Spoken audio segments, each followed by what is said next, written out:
अस्सलाम वालेकुम। Pakistan super league वाकई दुनिया की दूसरी बड़ी लीग बन चुकी है इस साल आकर, और इंशाल्लाह अगले 3 से 4 सालों में दुनिया की सबसे बड़ी लीग बन जाएगी।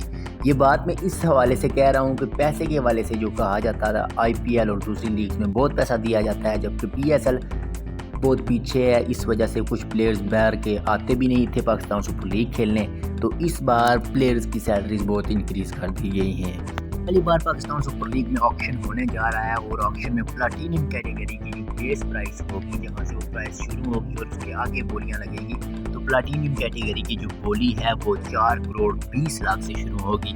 प्लाटीनियम में कौन कौन से प्लेयर्स शामिल हैं ये आगे चल के आपको बताऊंगा, लेकिन दूसरी कैटेगरी जो गोल्ड उसकी जो प्राइस शुरू होगी 2 करोड़ 20 लाख से, और तीसरी कैटेगरी जो है उसकी बेस प्राइस 1 करोड़ 10 लाख रुपए है। और इमर्जिंग खिलाड़ी जो पाकिस्तान के होते हैं, अंडर 19 के खिलाड़ी या डोमेस्टिक के कम उम्र खिलाड़ी, उनकी जो बेस प्राइस है वो 60 लाख रखी गई है इस बार। आईपीएल के बाद ये दूसरी सबसे बड़ी लीग बन चुकी है इस हवाले से, क्योंकि दुनिया की कोई भी लीग इस वक्त ILT हो, साउथ अफ्रीका लीग हो या फिर बांग्लादेश प्रीमियर लीग को, सब इसके कम प्राइसेस दे रही हैं प्लेयर्स को। पाकिस्तान सुपर लीग ने कुछ रूल्स भी चेंज किए हैं, जिस तरह से अब प्लाटीनियम खिलाड़ियों का ऐलान हो चुका है। पेशावर ज़ल्मी के बाबर आजम और साइम दोनों प्लाटीनियम में मौजूद हैं, और PSL ने ये कहा है कि हर एक कैटेगरी में से कोई भी फ्रेंचाइज एक खिलाड़ी को पिक कर सकती है।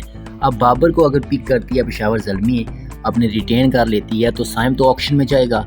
तो साइम की जो कीमत है वो 4 करोड़ 20 लाख से शुरू होगी, और 5-6 जो टीमें हैं सब अपनी तरफ से को अपना खींचना चाहेंगी, और उसकी कीमत 17, 18 या 20 करोड़ तक जा सकती है।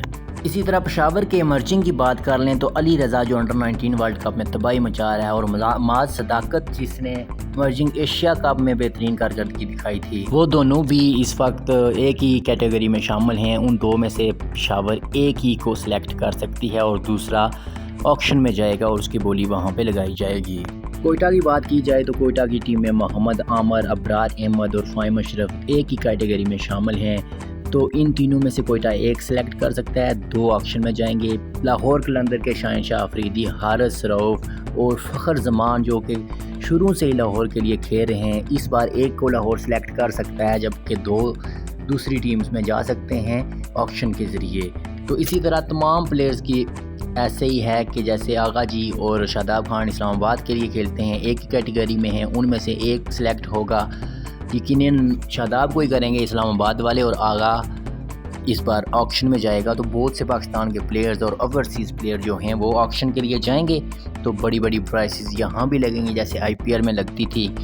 तो इसके अलावा एक प्लेयर को डायरेक्ट साइन किया जा सकता है, PSL ने नया रूल निकाला है। जैसे बाबर आजम को सिडनी सिक्सर ने इस बार सेलेक्ट किया था, तो इस बार ऐसा भी होगा कि डायरेक्ट साइनिंग भी हो सकेगी। प्लेयर्स को रिटेन करने का ये जो आखिरी डेट है वो 4 फरवरी है, और फिर प्लेयर्स का ऑक्शन जो होगा वो 11 फरवरी को होगा। ऑक्शन के ऊपर मज़ीद आपको तफसीली वीडियो ज़रूर दूंगा, तो चैनल को सब्सक्राइब कर लें। अब तक के लिए इतना ही। क्रिकेट की हर एक न्यूज़ आपको यहाँ ही मिलेगी, परफेक्टली मिलेगी और टू द पॉइंट मिलेगी। कोई लंबी बातें मिर्च मसाला लगा के बिल्कुल नहीं होंगी, तो आपने सब्सक्राइब लाजमी कर लेना है। वीडियो को लाइक कर दें अच्छी लगी तो। अब तक के लिए इतना ही।